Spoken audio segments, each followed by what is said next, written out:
sir. You're about to see something really special. Really thought this part of my life was behind me. Frenzy disappeared with the drinking 3 years ago. Why now?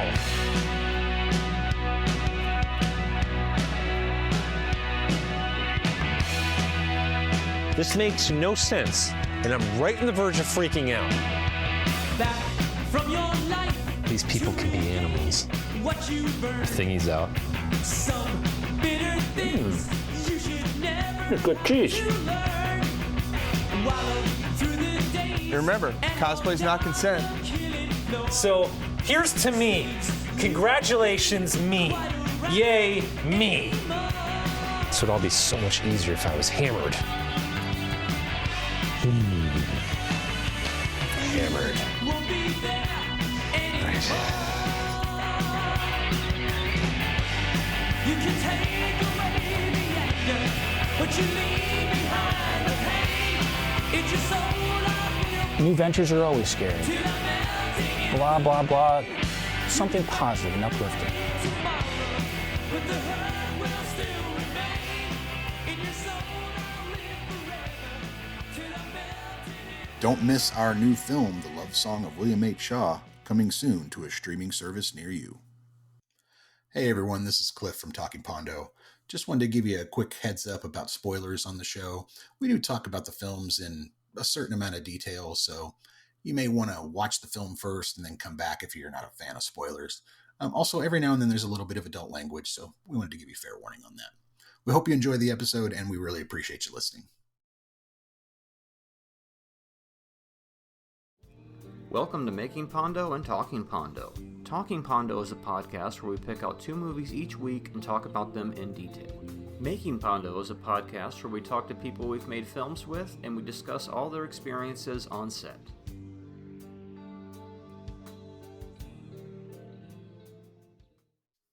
And we're back. Pondo. Talking Pondo. We're back. We're going to talk. We're Pondo. Right. And you wouldn't think this week's movies have anything in common. Oh, I'm Marty, by the way. Oh, yeah, I'm Cliff. And we're the hosts of experiment. this. Yeah, we're the hosts for this. And yeah, we like to make each other films. watch a movie, that thing. Yeah. So we make each other watch films. We make each other watch them. It's terrible. So, Master and Commander, The Far Side of the World, Maximum Overdrive. What do these 2 movies have in common?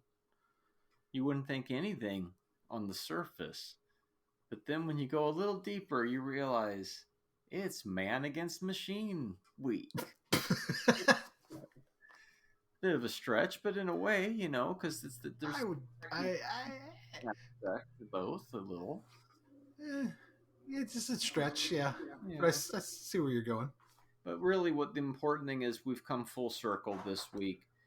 I thought we had wrapped everything up nicely last time, but no, this is truly the wrap up from all the way back on A Knight's Tale. Now we're back to Paul Bettany and another movie that has the same ending. Yes, it does. That's literally in my notes too, which I laughed as it happened because I was like, I was like, that's why it's all that makes sense. It's all together. Mm-hmm. Oh, which one do you want to start with first? Well, we might as well start with Master and Commander, I think. Okay, all right. Maximum Overdrive being the B movie. It is. So that's the film that you gave me, which must have been a gift. You must have been like, well, let's. I've been throwing some weird shit at him lately, but surprise! I'm a huge fan of those books. I've read those books 3 or 4 times. Patrick O'Brien's books 3 or 4 times. I'm a big fan of that series. And I was a big fan of this movie when it came out. They got so much right that even the little things that they maybe kind of changed or got wrong, you really just don't mind because they got so much of it right. But like, this was my first note is this is back when Miramax was good. Mm-hmm. Like you put Miramax in the front of a film and you knew even if it wasn't, didn't make a bunch of money, it was going to be a really quality picture. And not only Miramax, Fox, yeah, Universal, and Samuel Goldwyn Company. No wonder there's no sequels to this. That sounds like a production nightmare to get all those companies on the same page. My guess is the rights to these have probably been around long enough that Samuel Goldwyn probably had them back in the day, so they're included, and then Fox has a piece, but then Universal, and overall it's a Miramax, and amazing that many companies can come together and make something so good. Yeah, it was a fantastic film. But yeah, I mean, so basically the film's about a British captain in I think it's 86 or 1787, something like that. Which book is this in the series? So it's a mix up of a bunch of books. Oh. So there is no book called Master and Commander: The Far Side of the World, but there is a book early in the series called Master and Commander, and there's a book later on in the series called The Far Side of the World. Oh, okay. And they've sort of taken several plot lines and mashed them together quite well, in my opinion. It's really well done, but the film is basically about a British naval captain and his crew of a very small frigate. It's not even it's barely a frigate. It's a 28 gun ship, and they're shooting 12 pounders, which is a 12-pound cannonball, and they're chasing a French. It's what it's called. It's a mercenary ship. It's been given permission by the French government to hunt down British whalers and things like that, and because that whale oil is super worth a buttload of money. That's a lot of money back then. So, and of course he's been sent to basically track the ship down, protect the whalers, and sink it or make it go away, basically. And that's how the movie. So, what I love about the movie is that it starts very quiet. Like you get a very quick sense of a boat in the ocean in the middle of the night, a boat that big in the ocean in the middle of the night. Everybody's sleeping in those cots and swaying, just almost touching each other, and when you read the books, you know that, he does that on, like, he runs a different, I'm going to go on and on about this the whole podcast. But he, the cots are close and swinging together like that because, the men have to sleep below in different shifts. You can't just let them all go to sleep at like 9 o'clock at night. He runs different shifts. Basically, he runs a 4-shift watch, right? So there's 4 watches all throughout a day, 6-hour shifts, right? So you go downstairs, you sleep, you eat, whatever, come back up and you do your 6-hour shift, and they shift off and stuff. Some boats run a 3 watch, 8 hours on, 8 hours off, 8 hours on, right? So it just depends on the captain. So anyway, I love the guy who plays Barrett Bondon. I can't remember. He's from Lord of the Rings. I can't remember his name. He plays Pippin in Lord of the Rings. Barrett Bondon is a very beloved character from those books. He's basically the captain's right-hand man throughout that and Killick, the guy who cooks his food and is bitching at him the entire time. That's just like in the books. He bitches at him constantly about going to shore. You can't go to shore wearing clothes like that. You got to change it to something better. My God, you got to get better clothes. Look at your rag. He's always constantly stealing things to take care of the captain's larder or whatever, and make sure he's well fed and has wine and all these types of things. And that area that they're in when they're sleeping, that's the same area they're fighting in later on. So they fight in the same areas that they sleep and they eat in. It's a very, I can't imagine living like that. I can't imagine going to sea for 8-9 months and living with a bunch of guys and, no. That's insane. Yeah. Right away, that ship just gets the shit kicked out of it, Right. Yeah. And there's a line in there where he says, 12 pounders versus 24 pounders, right? Or 18 pounders versus 12 pounders. And that's a big difference. When you add up the number that's 50 guns shooting 18-pound balls. So he's throwing 25 guns aside probably. So he's throwing, times 15, he's throwing like 500 pounds versus a 14 gun ship throwing 12 pounds and probably throwing about 250, 280 pounds. So it's a major displace where they're just metal coming at you, anyway. But yeah, so you can tell I love that book. I love that series. I love that movie. It's well shot. It's so pretty to look at. Those boats are beautiful. Those ships, I should say, they're beautiful. Yeah, for a 03. Mm-hmm. This movie holds up surprisingly well. Some of the stuff from that era will look a little dated, Yeah. but this Yeah. is actually, they did it in a way that it holds up. I mean, you can start to see through a little bit because it's 21 years Sure. old as this recording, but isn't it weird that this movie is already like qualified ancient because it's like wild.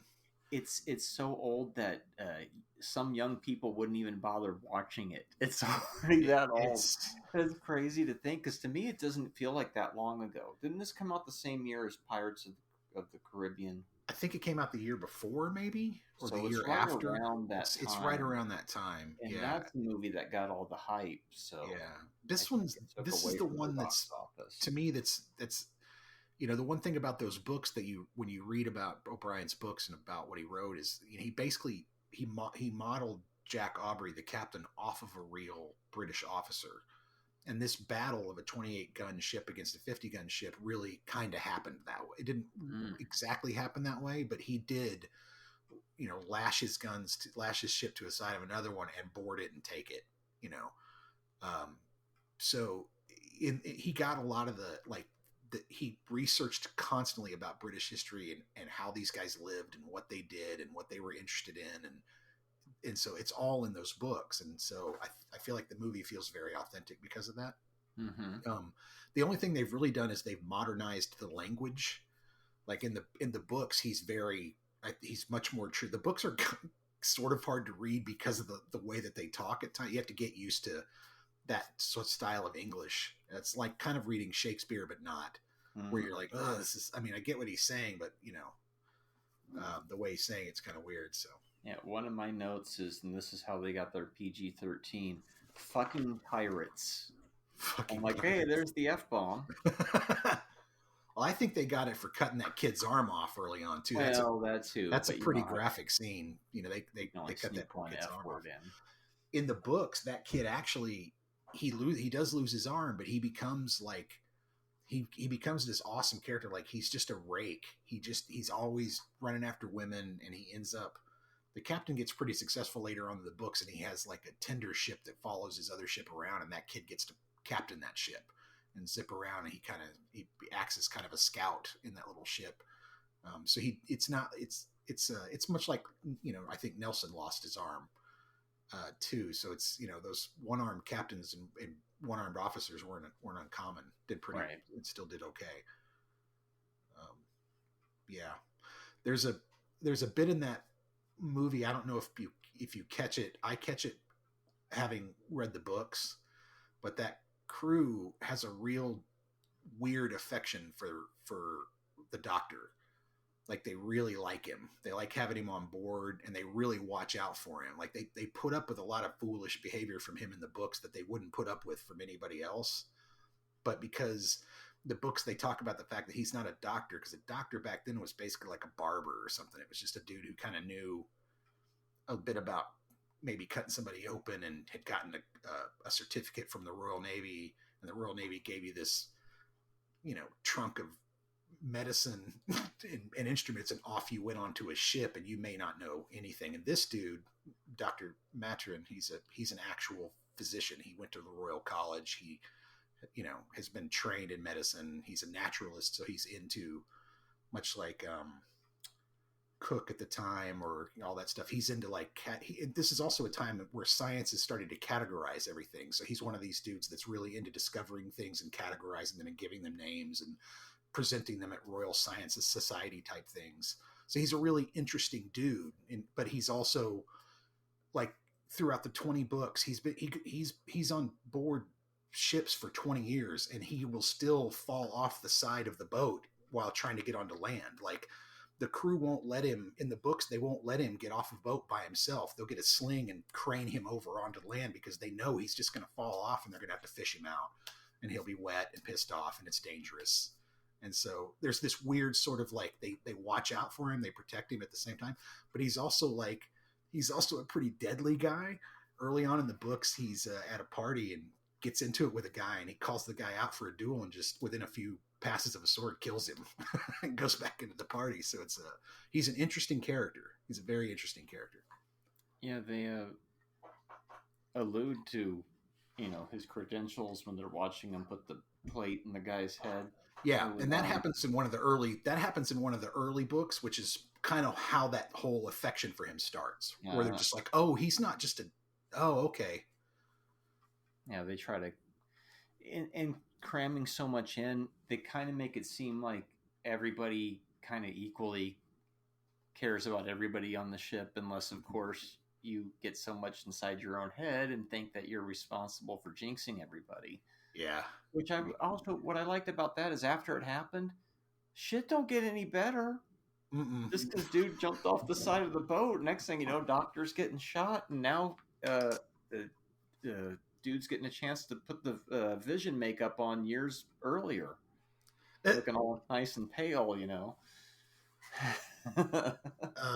Yeah, and that's an intense scene where he's doing surgery on himself. Yeah. That's a good one. I can't remember which book that's from, that's one of the ones I can't remember if that's actually in the book. Mm-hmm. But yeah, the brain surgery scene happens early. He has an armorer hammer out a silver shilling flat, and then he affixes it to the open hole that he's made in the skull. It's called trepanning, I think, back in the day. And you do it to relieve pressure from the brain, get all the blood out of it, and then you can cover it and let them stitch the scalp up and supposedly live like that, And see, if our second movie was Texas Chainsaw Part 2, the movies would tie in together with a plate in the head. The dinner, those two dinners where they get really drunk and they're loud and having a good time, those are really prevalent in the books, and apparently that was expected. Like, the captain was expected to keep a table and invite officers, and making sure that you had a well-stocked pantry. Like I said, Killick's constantly making sure that they have wine and things like that, and he hoards things because he doesn't want the captain eating them because for this or that, or it's kind of interesting. My favorite part of the movie, aspect of the movie, is when they get to that island and the doctor's so obsessed with all of and it's like, nope, this comes first, and that always keeps happening over and over. And it reminded me of like this pseudo Star Trek type relationship between the characters. Yeah.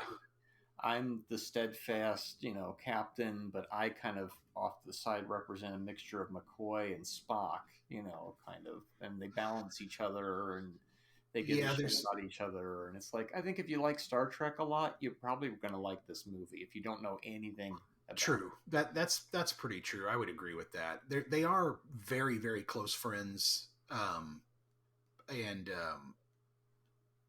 There's an aspect of Stephen that isn't in the movie, which is that he's a spy for the British government. Mm-hmm.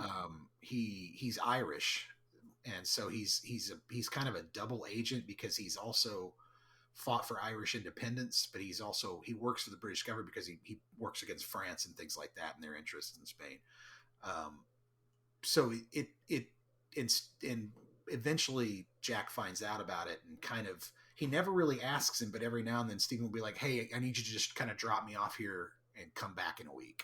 And he's like, all right, I don't want to know. Okay, I guess, should I ask? No, you shouldn't ask, I thought the pacing is excellent for a movie that's only a little over 2 hours, right? 2:16 something. Yeah, it just grabs you, and the next thing you know, they're at the island, and then the next thing you know, it's wrapping up. There's no fat on it. Some of those high seas scenes with those massive storms that they're sailing in, like I can't imagine. I just can't imagine sailing on walls of water like that, but yet, even in the books and then definitely in the movie, he just seems to really love it. He really seems to enjoy that. Poor Hallam, getting a shipmate killed and becoming a Jonah. They talk about him in the books, and he's a 30-year-old midshipman, and a midshipman is like a kid's job. Like you should be up to lieutenant, and he has to beg for the job on land, which is one of the things they don't talk about in the movie. But in the books, he traps Aubrey coming out of some store, and basically he just takes pity on him because he just knows, he's like, Jesus, you're 30 and you're still a midshipman. Okay, well, maybe we can get you to lieutenant, and of course he becomes a Jonah instead. And it's a nice subplot. Like there's a handful of subplots in this movie, and it's a nice one that none of them feel like they're tacked on or weird. It's very organic to the story. This is set in very early on when he starts feeling guilty because he didn't help dude who didn't make it. Mm-hmm. And that guy's just like, oh, he knows what's happening. They're cutting the shit because it's dragging him down. That's one of my main points is I like that you do not need to understand anything in the movie in order to know what's going on and to follow it. Yeah. You don't need to know the sailing stuff if you. Yeah, you go, that's an anchor. It's dragging them down. They have to cut it so they can get away. Exactly. The ship got fucked up by this other ship. We're going to find that ship and fuck them up. Yeah. And then they can't get away with that. Yeah. Oh, we're being chased. Well, a floating decoy with lamps. That's a great idea. It reminded me of something else. Mm-hmm.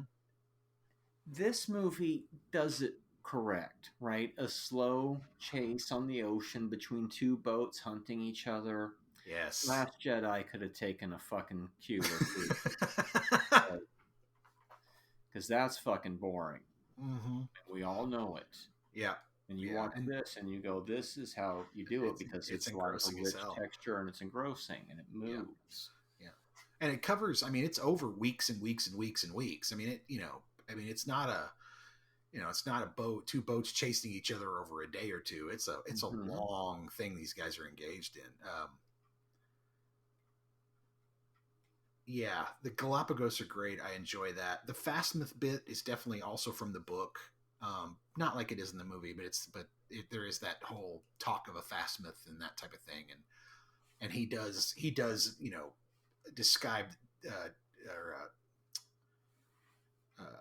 to make the ship look like a different when he disguises it. But one of the weird things about that I remembered from the books was that it was really important to him that he raised the British flag before they attacked. He did it right as it was happening. But if you don't, then you could be, I think, gotten for piracy or something like that. Or it was also just considered to be a real kind of bitch move, right? To attack under somebody's, to attack under a false flag. That was a big deal. So, I was listening to this movie on headphones and I don't know, people just, if you're watching this, hey, at 1 hour, 6 minutes and 38 seconds or about 36 seconds, there's a weird fart noise. I don't know what it comes from. One of them goes something, Jack, and then, and it's really funny. You sure that wasn't Maximum Overdrive? Because there's a random fart noise in that movie too. Yeah, but this is during that scene where he's telling him that he doesn't have time for his hobbies. He's like, we don't have time for your damn hobbies. See, this is something that I almost didn't bring up, but you brought it up, so I'm going to talk about it briefly. This movie has a weird sound mix. Maybe it was what I'm watching, but I'm noticing things like, and it's part of budget limitations and its time. It looks great, so the sound is where it lacks a little, and what I mean is when you hear huzzah! And the echo sounds like this perfect sound stage. It doesn't have that boat feel of it's like, it sounds like a little artificial in a way. But I mean, that's hardly a criticism. But since you bring up, the fart sound, I feel obligated now to bring up huzzah! Sounds like they're all standing on a stage somewhere. So super clean. Yeah. Oh, yeah. So in my notes, 9-pounder versus 18-pounder. So that's twice the metal right there that they're throwing against each other.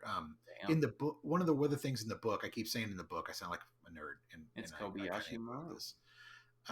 Jack pays for powder out of his own pocket to train his crews because apparently in the Navy back then, you only got so much powder and you were only, according to regulations, allowed to use so much of it for practice. And it was enough for to shoot a few half full cannons a couple times, and then that's it. Because the British Navy at that time didn't put a price on being able to fire rapidly. They just put a price on being able to just, get in there and just hammer constantly for a long time, right? And his tactic was more of especially with a small ship that was super fast, he wanted to kind of get around, shoot, boom, boom, boom, move, maneuver, shoot, boom, boom, boom. So, he paid for powder out of his own pocket, would spend money out of his own pocket to get extra powder so he could train his crews and get him to be really, really good. So I thought that was interesting. That makes sense I because wish I they'd kind was of put that going- in the movie, honestly. Right, because I was wondering, and I thought, well, they must have extra to practice with when they're like, you got to get this time faster. This is too slow. Another one of those things where you don't need to know all the technical terms to know exactly what's going on. Yeah, If we don't speed up, we're never going to be able to overpower them. exactly. So so there's at one point when he comes back from all that, practice gunnery, and he's like all hungry and he's rubbing his hands together, and Killick comes in and he's like, "What's for dinner?" And he goes, "It's soused hog's face." And he goes, "What is it?" And he goes, "It's soused hog's face." So I looked it up. Soused hog's face. Here's the recipe. I had to. 1 pig's head, about 10 pounds, cleaned but not skinned. 2 pounds of white cornmeal, 3 cups of white wine, 3 cups of white vinegar, a cup of water, 2 bay leaves, a tablespoon of salt, 12 peppercorns, a knob of fresh ginger, and 1 nutmeg cut in half. So you place the head in a large bucket with half the cornmeal and cold water to cover, and you soak for 2 hours. Then you remove the head from the water and you rinse it, place it in a large pot with the remaining cornmeal and water to cover. You bring it to a boil and you simmer it for 3 hours, covered. You remove it from the pot. When it's cool enough to handle, you pick all the meat from it. And then you reserve the tongue and the ears. You want to hold on to those. So then you wring out a cloth in warm water. You put all the meat into the cloth and you tie it up as tightly as possible. And you chill it until it's firm. So it's like a terrine or an aspic. And then you combine wine, vinegar, water, and spices. You untie the cloth, pack the meat into a crock. You add the tongue and the ears. You pour the mixture all over it. You weight the meat to keep it submerged. And then you seal the crock and you store it in a cool place for 2 weeks before serving. Well, I wait to hear what the listeners think after they make this and try it and write in. Tell us about it. I mean, it makes sense if you're on a ship. You could put it in a crock and store it, I guess, for 2 weeks, and pop it open and serve it later or something. But that doesn't. I don't know. No, the food did not look good in this movie, but I think that was the point. Not by any stretch. Well, no, and the food back then, from what I've read, or at least in those books, it was not very good. They do a great job with the hysteria and the superstitions of the crew, kind of how that stuff could kind of sweep through a crew and suddenly turn on somebody like that. I thought that was really good. And I also like that they also are like, yeah, we know we're just superstitious and he just couldn't hack it. And then bad luck continues to happen. Fucking doctor gets shot like immediately after. So I like how they acknowledge both. We're superstitious, but at the same time, we're rational. I love how he hands him the book of Jonah to read while they're He's just like, "What's wrong with you, dude?" I know. He's like, I know. That's a perfect example of doing it without saying it. Right? They're saying it with their faces. There's no dialogue, and you know exactly what the emotion is. So one of the other things in the book that they don't cover in the movie is that and for good reason, is that Steven's basically he's a drug addict. He's hooked on laudanum. He self-medicates constantly. Like when they get to South America and he gets a hold of cocoa leaves and lime, and he's just like, oh my God, he's up all night. Just, this is great. Dissecting everything and making notes like a coke addict. It's pretty funny.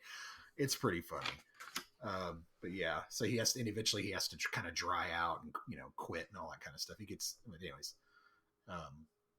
Yeah, I love this movie. I thought it was a lot of fun. It's one of the best naval sea battle movies you're ever going to see. Yeah, it's unfortunate that they didn't make 4 or 5 of these. And now if they were to start it over, they'd have to recast and start over again because it's been so long. Oh, yeah. Yeah, you'd have to do a different one. Yeah, I don't know why either, because I could easily see... It's also interesting. You never see Jack and Steven on land, and Steven on land is much the opposite of what he is on the water, and so is Jack. Like Jack's very confident on a boat, but he kind of is on land, but he's easily like taken advantage of. He's not very smart with his money. kind of a rube. He doesn't really, he quickly learns, but early on he doesn't know a lot about how the world works and that type of thing. And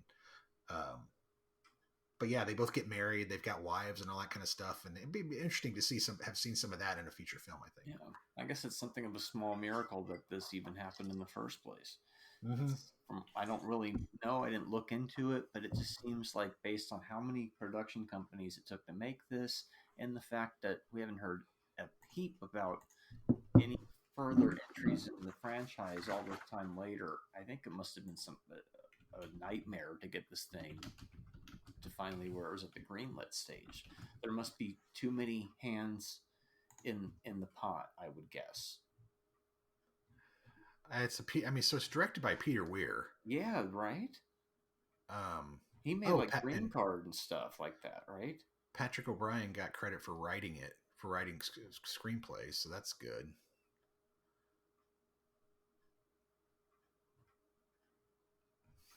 Yeah, I mean, I don't know. I really don't understand why. Mm-hmm. Now I have a controversial take on all of this, which might not actually be a controversial, depending on what your stance is. But we watched a movie a few weeks ago for this show, and it's the only other kind of ocean movie that we've done, and I feel this is vastly superior to it. And it's funny that Peter Weir, of all people, didn't he make Green Card and shit like that, right? Yeah, And I believe so. I think he did a better ocean action adventure movie that's more coherent, it's more tight than The Abyss. Because I would agree with that. This feels so natural. Remember when I was talking about in The Abyss, it feels like this weird ballet when they're running through a ship, and I'm coordinated to come out on the monkey bars right at this time and hit my beat. I'm going to point at this fire right here and hit my little quips and all this, and it feels so fakey. But any time in this movie where somebody walks through a ship and there's the world going on, look, I know both movies are complete fake, but this one feels authentic. This feels lived in, and it feels that way consistently through the whole thing. Its story makes more sense all throughout. You don't have to know what's going on in The Abyss. I'm like, what the hell is going on here? You had to explain it to me, parts of that movie after it was over. But this one, I feel like I caught it all. The second time I watched it, which was for the show, I liked it even more. And then made me think about the Cameron style of the kind of ballet of perfect timing running through the ship hit beats, as opposed to just walking through the world of the lived-in ship of this. Yeah, I see what you mean by that. Yeah, I see what you mean by that. His Abyss feels more like a comic book. You're hitting all those, moving through the world, hitting all the beats. Whereas Master and Commander feels like it feels like a book, feels like a novel, feels like something much more lived in and real, like you're saying. It has a story and proper subplots to hit and wrap up it with a good pace, while as The Abyss is just more concerned with pushing the technology forward, I think, and making sure its story was nice and coherent. But of course, I watched that shorter version of The Abyss. I didn't watch the super long version, which might actually be, I might enjoy it more. I would probably say that that Hollywood probably considered this a flop. It cost $150 million to make. It only did $93 million in US. Oh, no. And it did $211 million worldwide. So it made its money back eventually, but it did. I think Hollywood consider that a flop and not do another one. Yeah, that's unfortunate. Which is a shame. Yeah. A series like this should have been allowed a couple of entries that just kind of simmered, that just made their money back. And much like a band being signed to a label back in the day, you'd have a couple albums to really warm up, and then people would be like, oh yeah, I like the Master and Commander film series. There's 5 of them with the same actors. That would be fantastic. Right? Interesting. But might have made a great if you could have recreated the ship and figured it out, it might have been a great way to do it as a series. I wouldn't be surprised that when this eventually, inevitably comes back to the screen, series might be the way. Yeah, they can do so much. It's definitely like a more realistic version of Horatio Hornblower, which was very popular, I think, in the 50s and the 40s and the 50s, maybe. There was even a version of that was popular in the early aughts. There you go. A television production. I forget if it was a BBC I'm not sure. or an A&E, but I'm pretty sure there was a Horatio Hornblower around that time. We had a small obsession with pirates and ocean movies in the aughts. Well, when you're a kid, especially, pirates are a lot of fun. This movie also doesn't have any opening credits. Well, in the 80s, which is Walter Matthau as a pirate. So. Very, very interesting. It doesn't? It just starts right up? Yeah, it just starts right up. Oh, I didn't notice. Yeah, I didn't either. I could have sworn there was one. Maybe I just had that Mandela effect of thinking I saw the words. Well, I think it has a title card for the movie, but other than that, it has no. I don't think it doesn't have any the name directed by, featuring. That makes sense because it would be weird to have their names going by the screen as we're already trying to feel like we're exactly. We're already trying to put you in there. Yeah, you're pulling it back out by showing me the actors' names. Yeah. I mean, the first real sound you hear, other than the ship moving and the rigging, is the sound of a bell. And that comes in probably a good 2 or 3 minutes into the movie. I mean, they're really trying to immerse you in it early on, like you said. So anyway, I thoroughly enjoy that movie. I highly recommend everybody watch it. Buckle in. It's a great flick. So what do you give it, like 4.5 or something like that? Yeah, I'm easily a 4.5. Yeah, easily 4 to 4.5 on that. So, but I'm going to say 4.5 because that's especially this viewing for some reason. Like when I sat down to watch it, it immediately grabbed me. And I was like, "Oh yeah!" I was just in the perfect headspace to watch it, and I really, really enjoyed it. Yeah, I like it a lot. I'm gonna say 3.5. Mm-hmm. I liked it even more the second viewing. It's kind of like a perfect action movie. It is. It really hits like all the beats. It's everything that you're wanting. Leaves you wanting more, and then even the wrap up, where it's just like, oh, we're gonna go back to your island. Oh, we gotta. What? Yeah. You mean that wasn't the fucking okay? Let's go get them. It's like, look, your bird's not going anywhere. Yeah, it's flightless. It's like, yeah, I guess you're right. It's flightless. We know where it is. You already discovered the thing. We'll go back and get it later. Take the pictures later. You know we will. Eventually we're going back there. We'll get so there. For now, let's just go do our job. Kind of like buddy cops in a weird way, Yeah. It's that running scared thing, where it's like, we can't go start a bar. We got to go chase this other boat. This is what we do. Who would have thought that I could compare Master and Commander to Running Scared, but it happened here on Talking Pondo. Only here on Talking Pondo. Here. Oh, no. Oh, no. Gotta go. Final Jeopardy's on. All right, so then that moves us into Maximum Overdrive. Maximum Overdrive. What a bizarre double feature. So now you're giving this us this is the one I gave you. Horror movie, right? This is I mean I've seen people call this a dark comedy, so I don't know if you want to call it a horror movie. Although I think since it's directed by the master of horror, directed by probably Big Steve, our first Stephen King, because you can't count Night Riders. Nah. And it's our first Dino De Laurentiis also. Mm-hmm. So wow, and back into that weird world of 1986. Oh my. Maximum Overdrive. I watched it about 6 months ago around Halloween. Hadn't seen it in years. Watched it with the Jonah Ray commentaries. Here's Jonah again.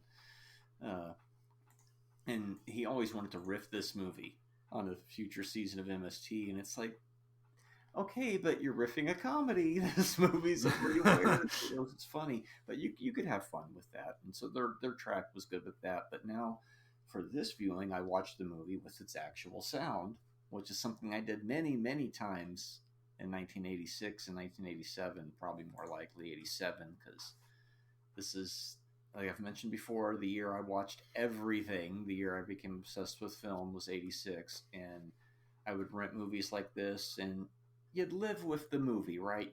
Like we've talked before, you'd watch the movie 3 or 4 times to take it back to the video store. Somebody else hasn't seen it, so when they watch it, you're watching it with them, and then so by the time you take it back, not to mention the old hook the 2 VCRs up together trick, so you have a copy that you watch forever. Yeah, for this movie, color guard copy. This movie, I remember taping it off the movie channel at like 4 in the morning And at the time thinking, why are they showing this really good movie only in the middle of the night? Now I know why this. Now you know why. This early Marvel movie was delegated to the middle of the night. Call it early Marvel because you could license the Green Goblin head pretty cheap back in the day. Well, yeah, back then, I mean, 86 was like, for me. So look, I mean, 86 is when a lot of the storylines in that time were being created that are basically on film now. Yeah, the Infinity Gauntlet, the X-Men stuff, the Dark Phoenix, all that stuff is coming out then. But the only people who are aware of it are people who are reading comic books, and comic books back then weren't really cool.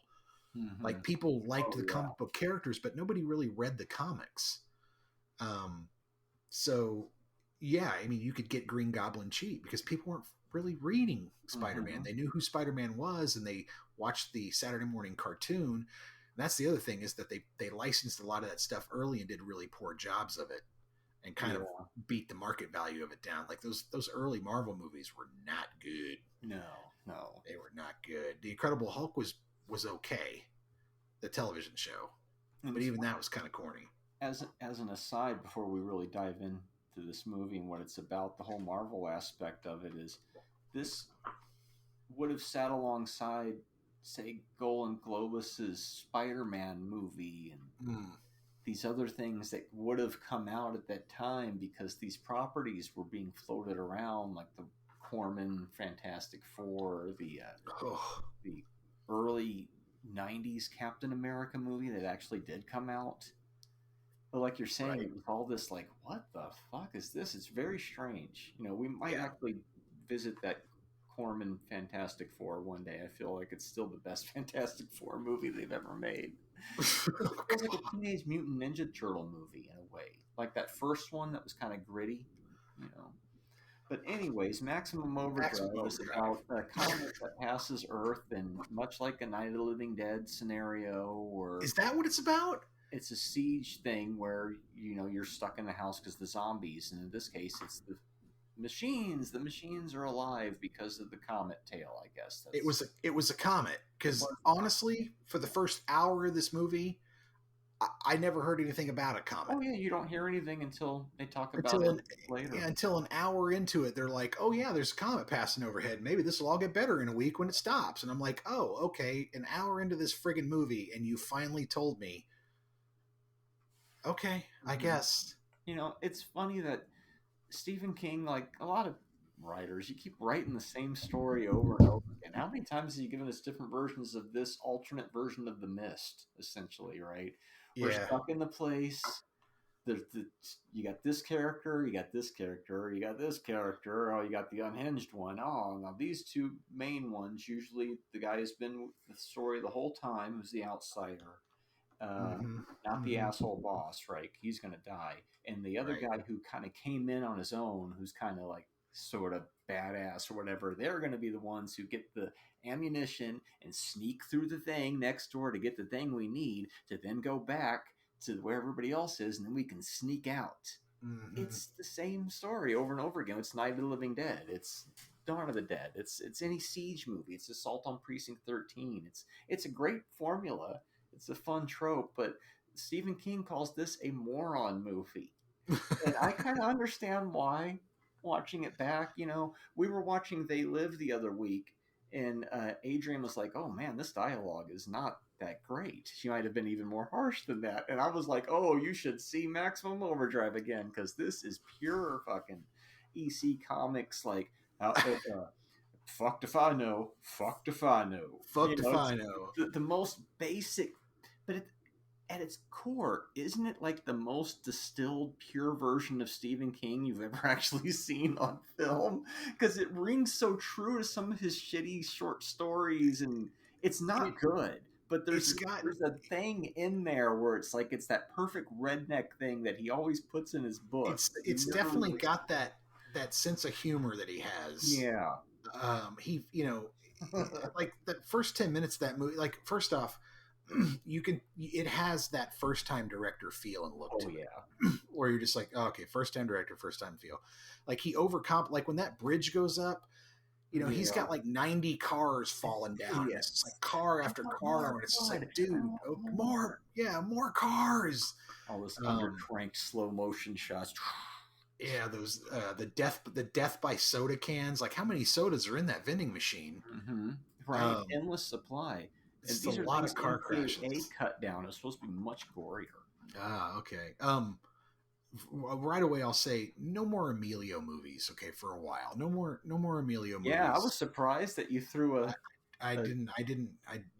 topper, but it makes sense because of the Knight's Tale thing. You know, you shook me all night long again. Next week, Private Parts, because that movie ends with that song too. No, we won't watch Private Parts. So in one scene early in the movie, someone says, "Eat my shorts," and then not 2 minutes later, Yeardley Smith shows up in a scene, and I'm just like, "Oh, that's a weird Simpsons." Oh yeah, Lisa Simpson's in this movie. Yeah, that's a very weird. So Bart and Lisa are sort of weirdly referenced. And this was probably made. Well, this was made in '85 was when they shot it. So it's about the time that Tracy Ullman and all that was getting ready. She probably did this right before. So I'm guessing in between Legend of Billie Jean and Tracy Ullman's show is my guess. Fair is fair. So is it machines? Because it's like at one point in one shot, like a side view mirror moves, and I know damn well that thing's not automated, and then water sprinklers are turning on and off, and it's like that's just a hand cranked. And then like when he goes to put the gas into the tank, you know, the underground tank, once the pumps run out, the hand crank moves on its own. Oh yeah. Trook, and I'm just like, this is like the internal logic is very, very kind of fucked in this. It's very weird logic. And why is everyone in this movie so dumb? Oh, it's like, a moron movie. I mean, you've got a big ass semi. It's rolling at you, probably 10, 15, 20 miles an hour. Just run perpendicular or something. Don't just run away from it looking over your shoulder. You know, the classic, there's just so many, the only smart person in the movie is the kid. Yeah. That's how the trope works. I guess.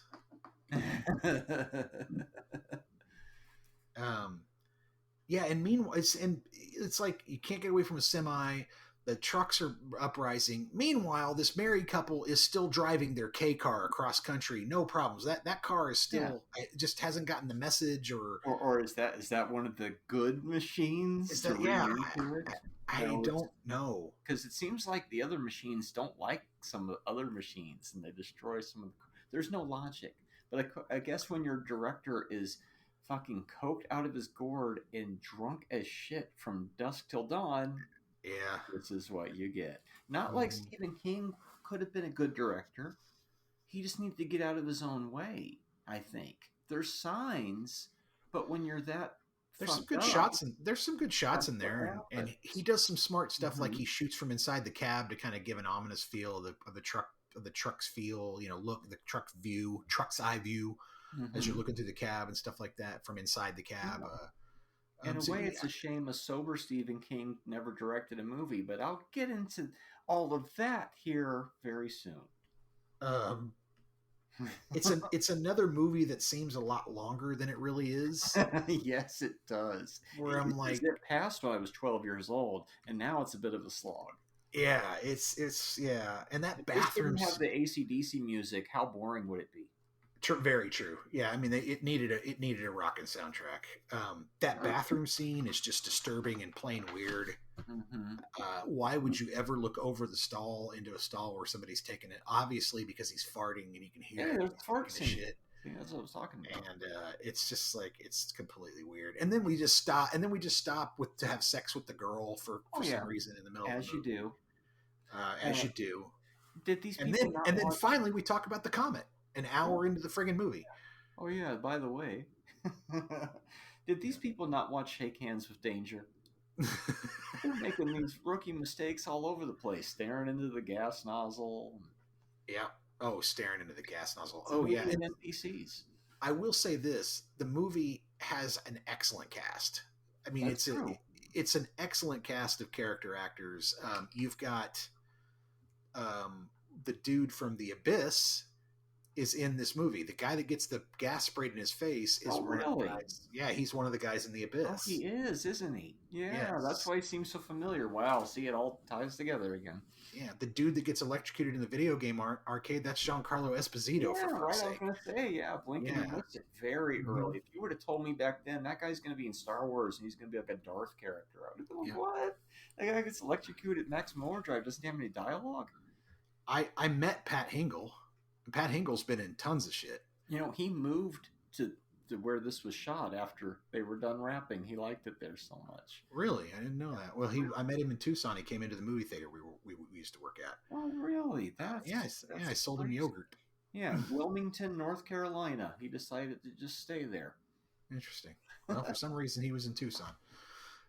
But yeah, it's good. It's a good cast. It's just not a good movie. No, it's not a good movie, and there's guns can there's a fire lot at will, of so that too. I guess so. If all guns are mechanical, so they can all fire. Like now, we really have a problem. Oh yeah.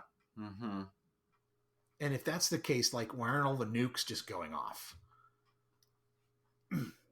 The logic of this movie you don't is kill your dealer. Somebody's completely got fucked. You don't kill your dealer. Yeah, it doesn't make any more sense than like in Tales from the Crypt comic or something. You really can't pull at the strings on this. Oh, I hear you.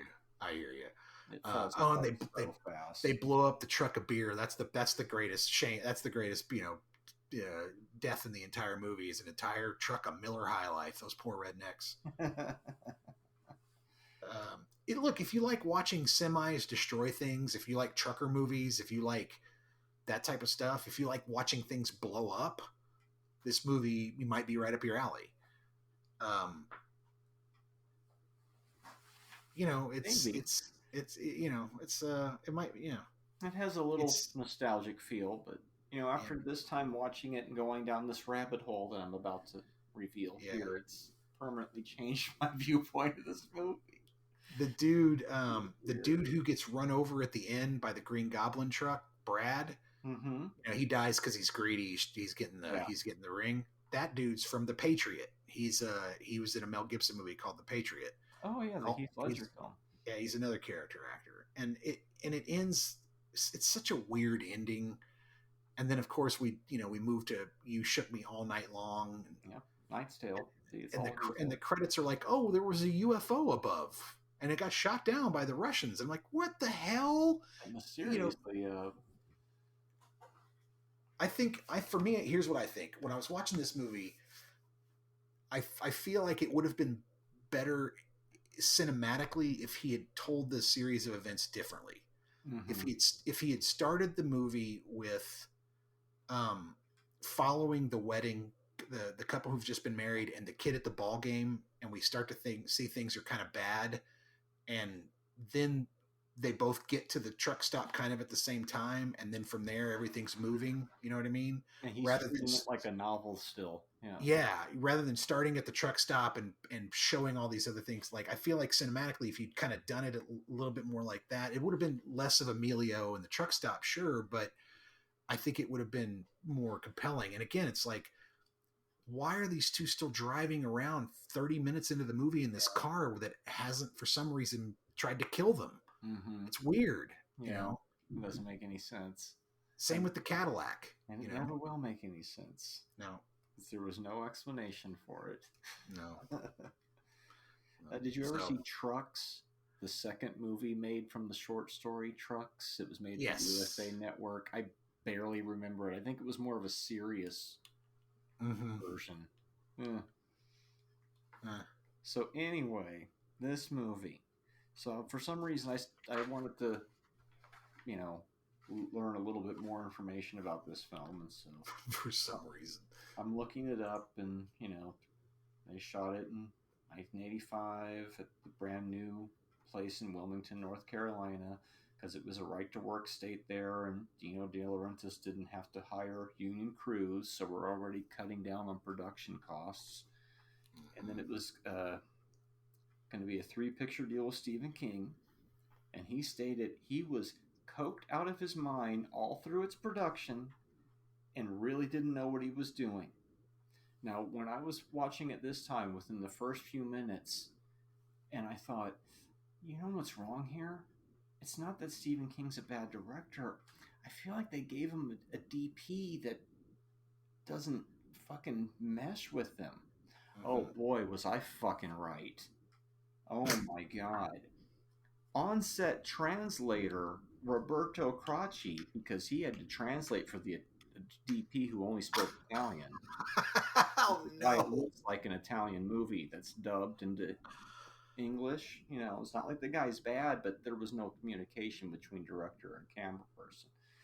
The on-set translator didn't remember King's cocaine use, but recalls him drinking from early in the morning until late at night. I never saw him do coke, but I did know he was drunk the whole time. Basically, I'm paraphrasing. 6 o'clock in the morning, we have a roll call, and he's drinking beers. At 8:30, he's on his 10th beer. Wow. No wonder this movie doesn't make any sense.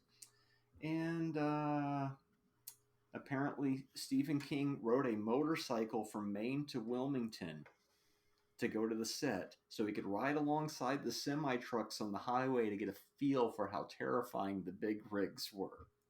And when he showed up at the front gate, nobody knew who he was, and they wouldn't let him in for a bit.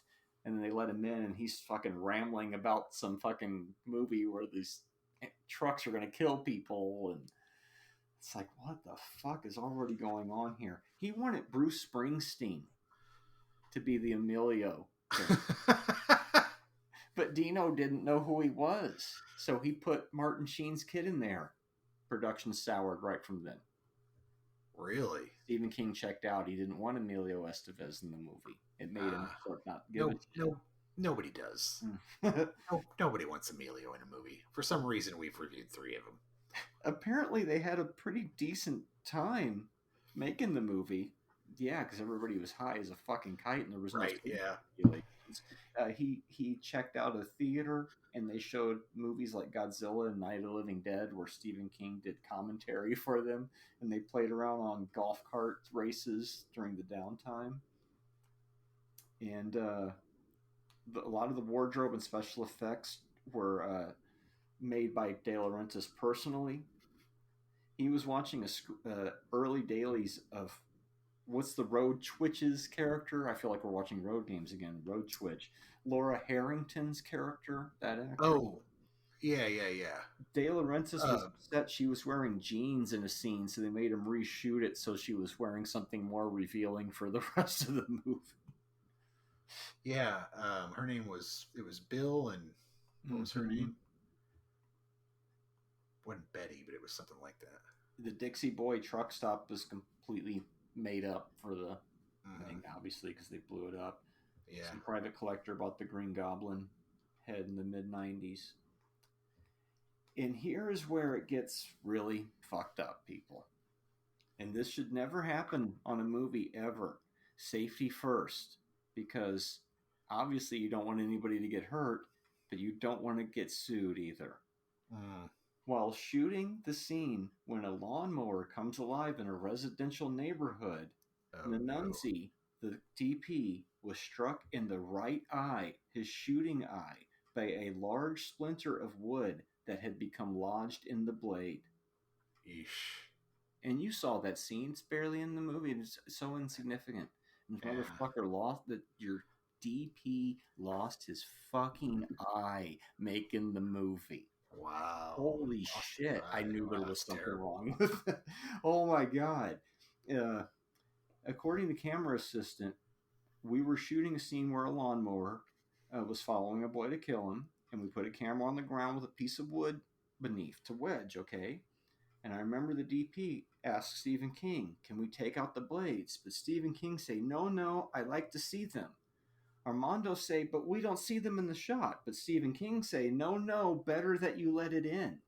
The special effects department had also suggested removing the blade for safety reasons, but King continued to insist. So it became more lifelike. Nanunzi was helicoptered from set and then flown to hospital in Raleigh, where he eventually lost his eye. Production was halted for a brief period, and then the guy returned to the film to finish. What? And finished it.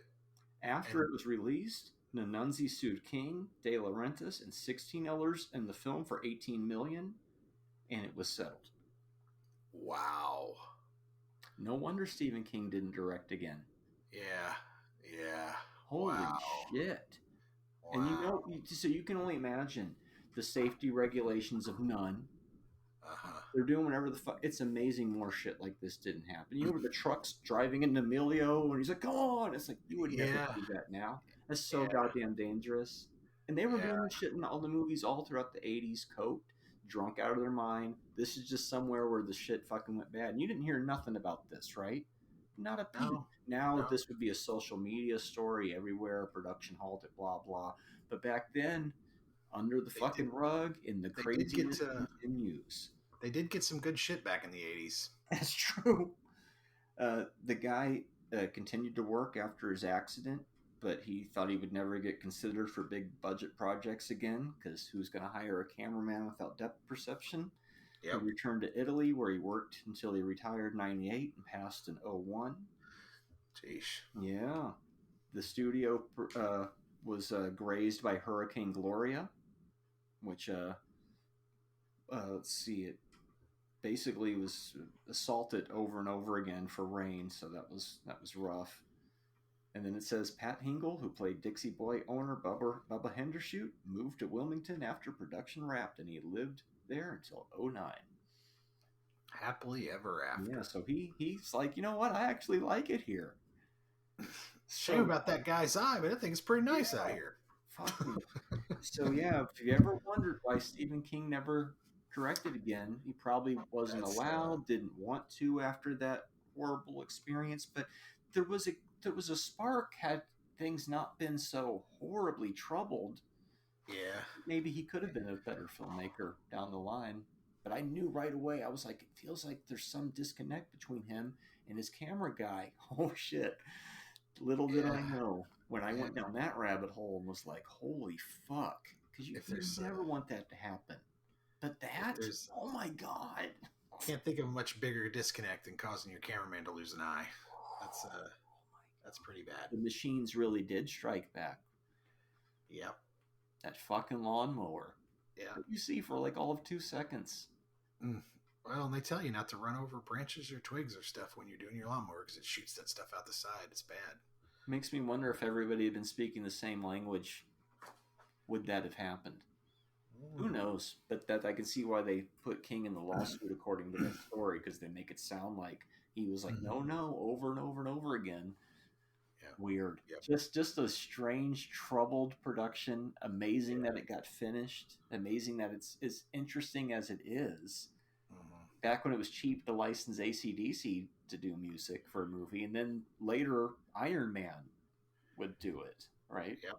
Well, Iron Man, songs around, had a few Knight's different Tale. ones. AC/DC's been in a ton of movies. Been in a ton of movies. And there was no Thunderstruck when this movie came out, kids.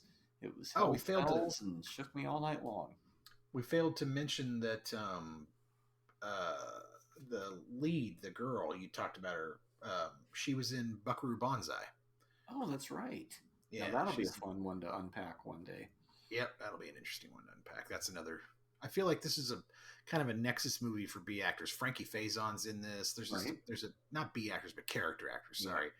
And you know me, man, I love me some character actors. Those are some of my favorites. So it's fun to see them all together in a movie like this. And I think my favorite part is when Pat Hingle's like, okay, rocket launcher time, where they all four of them drop. Yeah. It's like, yeah, they're just going to blow shit up. You know, I that's when I started laughing because I was like, I had looked this movie up just on IMDb to look at it for a second. And it was listed as a dark comedy, and I kept thinking, "Where's the comedy?" And then he comes out with that rocket launcher. I'm like, there it is. Yeah. Okay. Because the rest of this movie is kind of grim. Yeah. It's like, you meet this kid and he's being screwed over by the guy who runs the place, and he figures out, everybody here is being screwed over, and it's just kind of a grim, shitty place to work. And everybody starts dying. All the guys that eat there are just sexually harassing that waitress the entire time, and right. And now it's The Stand. Yeah. And then suddenly it's The Stand. Yeah. But essential if you're a Stephen King completist for his film. Sure. You gotta watch it at least once. Yeah. And I don't know what it's going to feel like watching it for the first time now. We watched it when it was new. So I just don't know what people are going to make of this if they watch it now. I Maybe it'll feel more like a '50s monster movie to them. Yeah, it's pretty silly. I mean, it's not something that you're going to be able to really take seriously, and maybe you'll get a good laugh out of it. You know, I mean, Yeah. I sure did at certain points. You know, Yeah, that meet cute at the beginning between the two of them is so dumb. Where she's just like, "You're cute," and he just laughs. And That's like, what I "Oh mean my about God." the dialogue. The dialogue It's is like, terrible. Yeah. holy shit! And you're a writer. Mm-hmm. Yeah. If I'm making cinema, there shouldn't be a lot of dialogue. They say it with their face. And so, that was an easy 1.5 stars for me. What was it? 1.5. Hey, that's what I said. Yeah. I said 1.5. You know, I if you couldn't- asked me I when I couldn't was give it- 12, I probably would have said 4. I couldn't give Because it. I couldn't give it loved 2. it. But now I realize it's Yeah, if we were giving it like if we were gauging it based on like terrible B movies, you know, what their rankings were, I'd say, oh, that's a pretty high ranking terrible B movie. yeah. But just as a movie in general that I'm going to watch again, ugh, no, 1.5. Yeah, and I think that'll complete our Emilio trilogy for this season. You know, I'm looking through my list. I don't see him in anything that I got an idea of making us watch anytime soon. Yeah, I got nothing else either. So what do you got for me next week? Next week is Wisdom with Demi Moore and Emilio. No, I'm kidding. Reach through the screen and smack you. It's funny. Laugh. It's funny. So next week, you beat me to the horror genre by 1 week.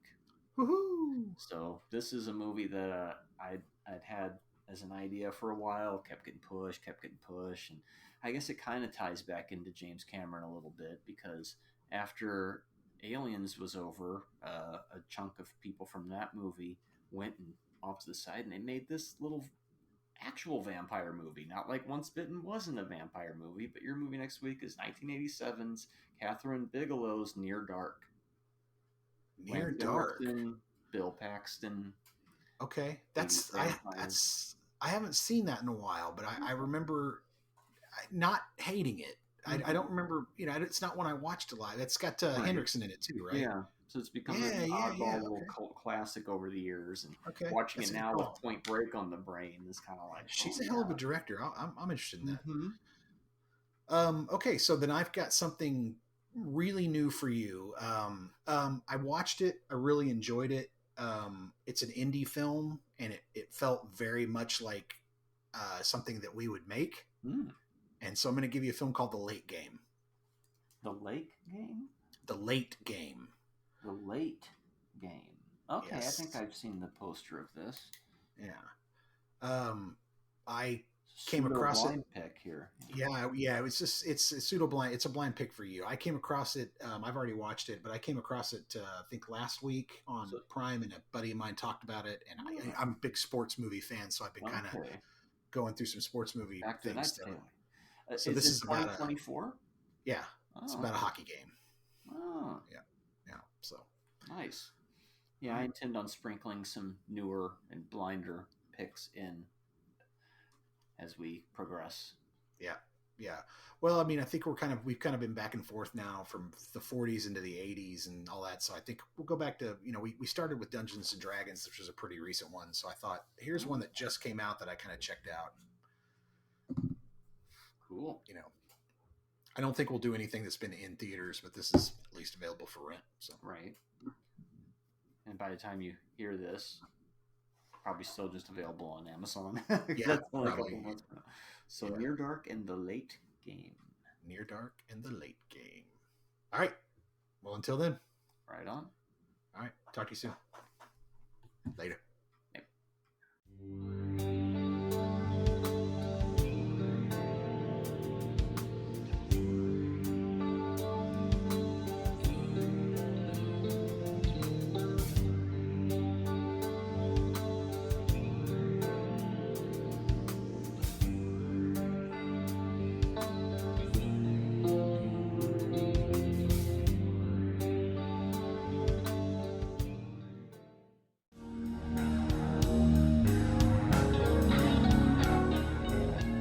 Support the show on Buzzsprout for only $3 a month. Give us a 5-star review on Spotify or the platform of your choice. And be sure to like and subscribe to our YouTube page.